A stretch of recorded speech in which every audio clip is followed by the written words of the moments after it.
গান ছি ছি রে নুনি ছি ইতিমধ্যে 2025 সালে সবচেয়ে বড় রেকর্ড গড়ে ফেলেছে।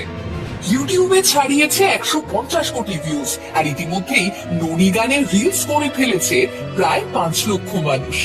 আসলে গানের শুরু সম্বলপুরের বাসিন্দা বিশবাল এক মঞ্চ শিল্পী। থিয়েটারে তার সাবলীল অভিনয় মন কেড়ে নিত দর্শকদের। আর বিশবাল জানিয়েছেন, পরিচালক মনোভঞ্জনকে তিনি আগে থেকেই চিনতেন। পরিচয় হয়েছিল থিয়েটারের সুবাদে।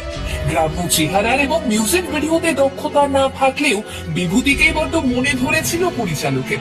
তাই প্রথম মিউজিক ভিডিওতে একেবারে হিরোর ভূমিকা পালন করেন বিশবাল। আর এখন তিনি ইন্টারনেট জুড়ে ঘুরে বেড়াচ্ছেন মানুষের ফোনে ফোনে। পরিচালক আরো বিস্তারে জানিয়েছেন গানের ইতিহাস। আসলে 1995 সালে গানটা প্রথমবার রেকর্ড করা হয়। এরপর 2005 সালে প্রযোজক সীতারাম আগরওয়াল এই গানের ভিডিও করার প্রস্তাব দেন। গল্পটি এক গরিব যুবকের